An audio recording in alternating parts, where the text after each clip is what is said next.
तो फाइनली हमारा बुलावा अजमेर से आ गया है। जी हाँ, हम लोग जा रहे हैं अजमेर। मैं, मेरी अम्मी, पापा और मेरी 2 भगनी। तो मैं ना ट्रेन चेक कर रही थी कि ट्रेन कहाँ तक पहुँची। हमारी ट्रेन सुबह 5 बजे की थी। ये 4 बजे हम लोग सब कुछ रेडी कर लिए। मेरे हस्बैंड भी रेडी हो गए थे। खाने का सामान सब इस बैग में रखे हैं ना सारा। नहीं, बाबू को 2-3 हल्दी से रख दे रहे ट्रेन के लिए। दीजिए ना, कहाँ है? एक ठो दे दीजिए। ऐसे 3 ठो रख लिए, पर एक ठो दे दीजिए। हम लोगों का सामान बहुत ज़्यादा हो गया था क्योंकि हम लोगों का अजमेर शरीफ में ज़्यादा लंबा रहने का प्रोग्राम था और थोड़ा दिल्ली घूमने का भी प्रोग्राम था। और हम लोग का ऑटो भी सुबह सुबह आ गया। ये बड़ा वाला जो ट्रॉली था ना, ये मेरा था। इसमें ना मैं अपना और अपने हस्बैंड और अबान तीनों का कपड़ा एडजस्ट कर ली थी, इसलिए ज़्यादा भारी हो गया था। और बैग एक ही हुआ और उतने में ऑटो भी आ गया। और बस ऑटो में सारा सामान सेट करने के बाद हम लोग निकल कर डायरेक्ट पहुंच गए अपना टाटा नगर स्टेशन, क्योंकि ट्रेन हमारी यहीं से थी। देखिए, अगर फ़ोन करें हो सकता है आइए स्टेशन। चलिए चलिए। Train number 18189 Tatanagar Junction to Ernakulam Junction Express is stand station पहुंच चुके हैं और देखिए अभी हम लोग की गाड़ी तो आई नहीं है। पापा मम्मी सब हम लोग।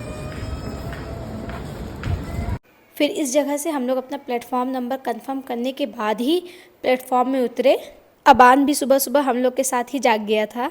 इधर सुबह का बज गया था 5 और अब ट्रेन का आने का टाइम हो गया था। ट्रेन राइट टाइम ही थी, तो हम लोग बस ट्रेन का वेट कर रहे हैं। उतने में ट्रेन हमारी आ गई।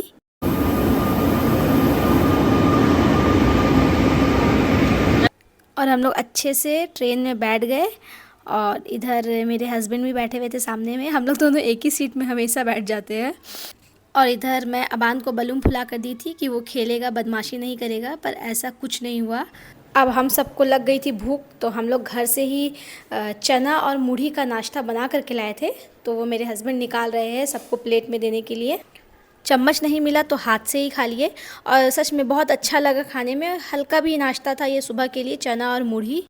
नाश्ते के बाद आया ख़राब से ख़राब चाय वाला। इसका नाम तो आप लोग ज़रूर सुने होंगे। ये बहुत ही टेस्टी रहता है, तो मैं चाय कैसे छोड़ सकती हूँ। तो मैं तो 2 कप चाय पी। आप लोग भी ख़राब से ख़राब चाय ज़रूर पीजिएगा एक बार। ट्रेन में ना बहुत गर्मी थी, तो मैं 1-2 घंटे के बाद एक लस्सी ले ली पीने के लिए। अब हो गया था लंच का टाइम, तो मेरी मम्मी लाई थी ये शिरमाल और ये चिकन बनाई थी भुजा हुआ। शिरमाल तो शायद आप लोग जानते होंगे, जिसको ब्रेड भी बोलते हैं। और ये एक मीठा दही था। तो यही हम लोग लंच में खाए। खाते पीते और फैमिली के साथ हमारा टाइम इतना जल्दी पार हो गया कि रात भी हो गई इतनी जल्दी। खाना ला के देखो, उस समय दे देंगे। और इधर डिनर का टाइम हो गया, तो हम लोग जो डिनर था IRCTC वाला से ही मंगवा लिए थे। बिल्कुल सिंपल खाना लिए थे, कोई भी भारी खाना हम लोग नहीं खाए थे ट्रेन में।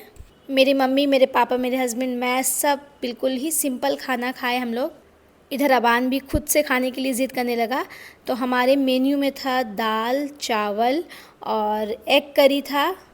और इस तरीके से हमारा पहला दिन गुजर गया और दूसरे दिन की सुबह भी हो गई। अच्छा हुआ मैं बहुत ही कंफर्टेबल ड्रेस पहन के गई थी, क्योंकि बहुत ही ज़्यादा गर्मी थी भाई दिल्ली में।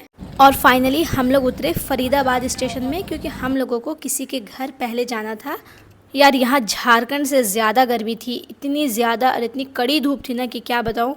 फिर भी अब पहुँच ही गए थे। तो जैसे ही स्टेशन उतरे हम लोगों ने कर लिया था उबेर, क्योंकि पॉसिबल नहीं था इतनी गर्मी में ऑटो में जाना।